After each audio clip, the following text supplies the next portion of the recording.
What's going on, you guys? This is the Thrift Store Rundown, bringing Hollywood home on a budget.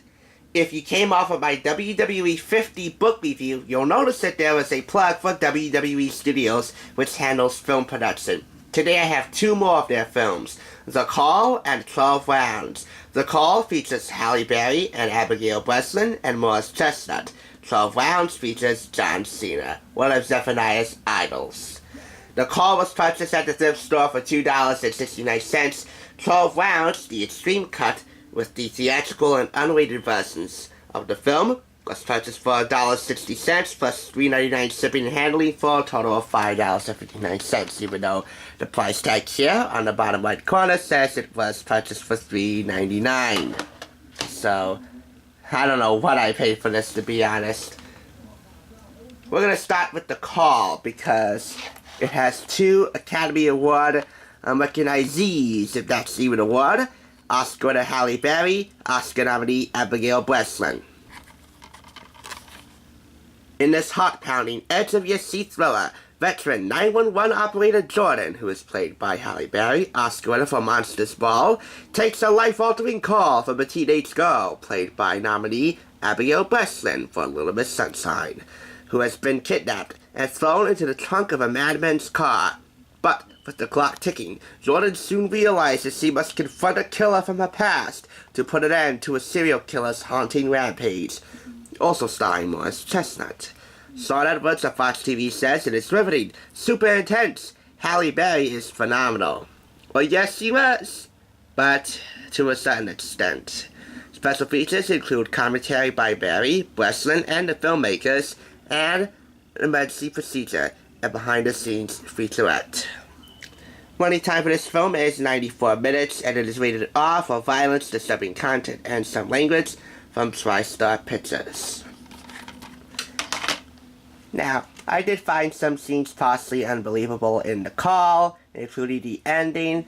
I would have liked a little more exposition before the ending, but I gotta say, The Call, with some minor flaws, is riveting. It is entertaining, and I thoroughly enjoyed it. 12 Rounds, extreme cut with John Cena from 20th Century Fox, with a lot more special features than The Call. When New Orleans police detective Danny Fisher, played by Cena, stops a brilliant thief from getting away with a multi-million-dollar heist, the thief's girlfriend is accidentally killed. After escaping from prison, the criminal mastermind enacts his revenge, taunting Danny with 12 rounds of nearly impossible puzzles and challenges and tasks that he must somehow complete to save the life of the woman he loves. And that would be his girlfriend Molly, played by Ashley Scott. The villain in this film is named Miles. He's played by Aidan Gillen. And except for his accent, which I didn't like, he is a decently convincing villain, although not terrific. Some of the scenes in this film were a bit too unbelievable, especially the house exploding and Danny Fisher, John Cena, gets blown away by it. I don't find that special feature to be convincing at all. Same with the Marine, which I will do a bonus review for in a second. So, from a critical standpoint, there are many mistakes, and John Cena cannot act to save his life. Seriously, he wasn't horrible, but he wasn't great.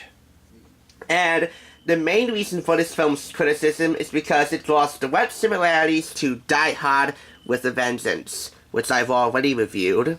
I haven't seen this movie yet, and yet when I pop the first disc in for this film, it won't play. So I'm very close to giving this a 0, because it won't play.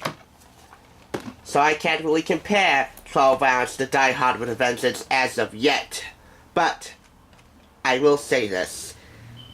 Whenever I got the opportunity to watch 12 Rounds on HBO or Cinemax or wherever, I watched it because I loved the movie.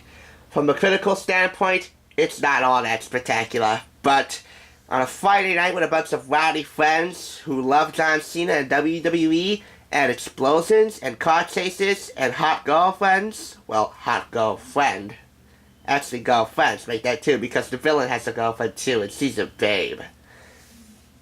Anyway, with that scenario and those friends in mind, I could see 12 rounds extreme cut or basic cable viewing being absolutely perfect for a Friday evening end. So, critically, 12 rounds, extreme cut. 3.5 out of 5. That's 70 out of 100 points. It's flawed. Very flawed, but quite enjoyable. The call, however, is much more riveting, and you know what? Has a lot more honor to it. 4 out of 5. It too is flawed, but minor flaws. I still like it though. And you know what? Critically speaking, The Call may be my new favorite WWE Studios film. By the way, David Otunga, who was once the former muse of Jennifer Hudson, plays a cop in this film. And by the way, Morris Chestnut also plays a cop and Halle Berry's boyfriend. Just so you know. Now for a bonus review. I've already did the Marine on video, so follow that video, I'll link it below, so you can get a link to buy it. This is extremely flawed. John Cena cannot act to save his life. And you know what? None of the actors in the film, with the exception of the villain played by Robert Patrick, do a convincing job. I don't like the cinematography in some scenes. It was a bit too stale.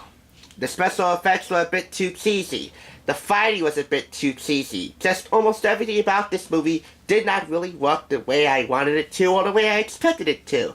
But I still found it enjoyable. I'm on the same scenario with 12 rounds on a Friday night with a bunch of rowdy friends who love WWE and wrestling and John Cena and who happen to be a bit inebriated, or at least a couple of your friends might be. With that scenario, the Marine might be good. Plus, it has a more, I don't know, dare I say, touching backstory with Cena trying to get his wife or girlfriend back, as is the case with 12 rounds too. Beautiful wife Kate, played by Nip Tuck's Kelly Carlson. Beautiful, in my opinion? No. Cute?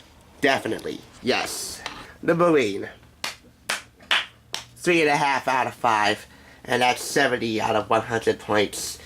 I would not consider it high art, but you know what? WWE isn't high art. It's entertainment. It's edge of your seat entertainment. It is macho entertainment for all ages, for all races, for all genders. WWE Studios is in no condition to win an Academy Award, but who in their right mind would expect it to win an Oscar, even if it's dealing with Academy Award winning and nominated talent in the case of The Call. For me, as a former wrestling fan, I tend to put that aside so I can watch these films for the good films that they are, even though they may be flawed. Thanks for watching. That's the Thrift Store Rundown, bringing Hollywood home on a budget and providing loyalty and respect to those who hustle great bargains at the thrift store. Or Amazon, wherever you do your shopping. Have a good night.